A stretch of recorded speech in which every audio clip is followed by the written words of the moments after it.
వింటున్నాం సైబర్ నేరాలు పెరిగాయని.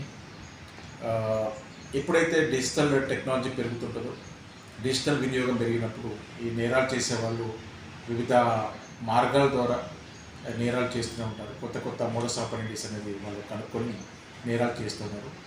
పర్టికులర్గా మన నిజామాబాద్లో ఒక 2-3 సైబర్ నేరాలు మనం ఎక్కువగా జరుగుతున్నాయి. ఒకటి ఈ డిజిటల్ అరెస్ట్ అని. మీ వ్యక్తి మా నార్కోటిక్స్లో మీ అబ్బాయిని పట్టుకున్నాం, మా దగ్గర ఉన్నారు, మీరు డబ్బులు ఇస్తే వదిలేస్తాం అని చెప్పేసి తల్లిదండ్రులకు ఫోన్ చేసి బెదిరించడం. రెండవది, మీరు ఒక పార్సిల్ పంపించారు, మీరు పార్సిల్ తెప్పించారు, ఆ పార్సిల్లో నార్కోటిక్స్ దొరికాయి, మాకు మీ మీద కేసు అవుతుంది, మేము సిబిఐ నుంచి మాట్లాడుతున్నాం అని చెప్పేసి కొంతమంది ఫోన్ కాల్ చేసి మీరు డిజిటల్ అరెస్ట్లో ఉన్నారు, మీరు ఇమ్మీడియట్గా డబ్బు పంపకపోతే మిమ్మల్ని అరెస్ట్ చేసి తీసుకెళ్తామని భయపెట్టి వివిధ మార్గాల ద్వారా అరెస్ట్ అనే వార్డుని వాడుకొని వివిధ నేరాలు సైబర్ క్రిమినల్స్ చేస్తున్నారు. ఈ సైబర్ క్రిమినల్స్ ఏంటి అంటే, ఈ సైబర్ స్పేస్ అనేది ఒక పెద్ద స్పేస్, ఎక్కడైనా ఉండొచ్చు. ఇప్పుడు మన దగ్గర జరుగుతున్న నేరాలు చూస్తే కంబోడియా కానీ, మలేషియా కానీ, తైవాన్ కానీ, డిఫరెంట్ కంట్రీస్ నుంచి వీళ్ళు ఆపరేట్ చేస్తున్నారు. వాళ్ళు అక్కడ నుంచి ఆపరేట్ చేస్తున్నది మనం ఎంత ఇన్వెస్టిగేట్ చేసినా అక్కడ వరకు మనం రీచ్ అవ్వడం కష్టం. కాబట్టి ప్రజలకు తెలియజేసింది ఏంటంటే, ఎటువంటి లింకులు ఓపెన్ చేయకండి. చాలామంది లింకులు పంపించి ఈ లింక్ ఓపెన్ చేస్తే మీకు రివార్డ్ వస్తుందని, ఈ లింక్ ఓపెన్ చేస్తే మీకు ప్రైజ్ వస్తుందని, ఇట్లాంటివన్నీ వివిధ రకాల లింకులు పంపి మిమ్మల్ని రోజు డూర్ చేస్తూ ఉంటారు. పబ్లిక్ నమ్మవద్దు.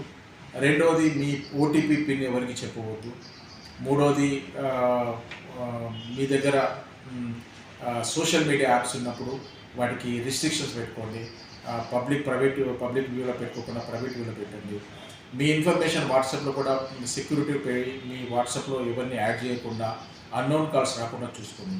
మీకు ఈ మధ్య అన్నీ కూడా +92 నుంచి కానీ బయట నెంబర్ నుంచి కాల్స్ వస్తాయి. కాల్ చేసిన వాళ్ళు మిమ్మల్ని ఏదో విధంగా మాటల్లో పెట్టేసి మీ దగ్గర నుంచి డబ్బులు లాగే ప్రయత్నాలు చేస్తున్నారు. ఈ చాలా సైబర్ క్రైమ్స్ రిపోర్ట్ అవుతున్నాయి, కొన్ని అన్రిపోర్టెడ్ ఉన్నాయి.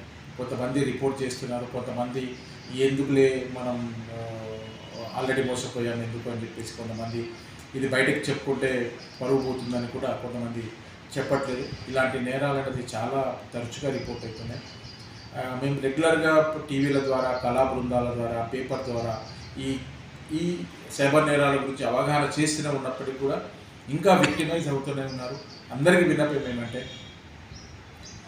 మీరు ఏదైతే మొబైల్ వాడుతున్నారో ఆ మొబైల్లో మీరు కొన్ని సెక్యూరిటీ ఫీచర్స్ ఏముంటాయో ఆ సెక్యూరిటీ ఫీచర్స్లో ప్రైవేట్ సెట్టింగ్స్ పెట్టుకొని వేరే వాళ్ళకి ఇమీడియట్గా మీ ఫోన్లో హ్యాక్ చేసే వీలు లేకుండా మీరు అన్నీ కూడా సెక్యూరిటీ మెజర్స్ పెట్టుకోండి. అలానే అన్నోన్ కాలర్స్ ఏదైనా వచ్చినప్పుడు కొంత టైం తీసుకోండి. అన్నెసెసరీగా అన్నోన్ కాలర్ భయపెట్టినంత మాత్రాన మీరేమిటి అయిపోదు. పక్కనే పోలీస్ స్టేషన్కి వెళ్ళొచ్చు, మిగతా పోలీస్ ఆఫీసర్తో మాట్లాడవచ్చు.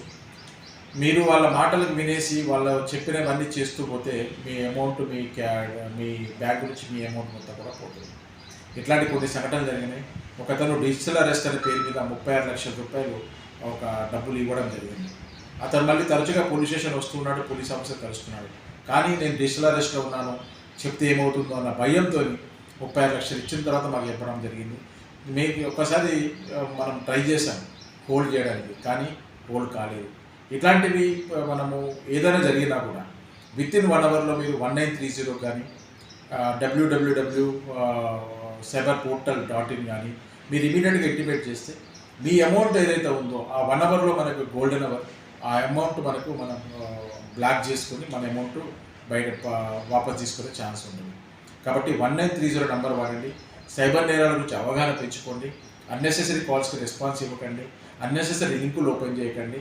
ఏవైతే మీ బ్యాంక్ అకౌంట్ ఉందో, అమౌంట్ ఏదైతే ఉందో అది భద్రంగా మీరు ఒక 3 స్టెప్ వెరిఫికేషన్ పెట్టుకోండి. ఎక్కడ కూడా ఛాన్స్ ఇవ్వకుండా 3 స్టెప్ వెరిఫికేషన్ చేసుకున్నప్పుడు మీకు ఎటువంటి ఛాన్సెస్ చాలా తక్కువ ఉంటాయి. ఓటీపీలు ఎవరికి చెప్పకండి. ఇవన్నీ ప్రికాషన్ తీసుకుంటే మన సైబర్ క్రైమ్ నేరాలు తగ్గించగలం.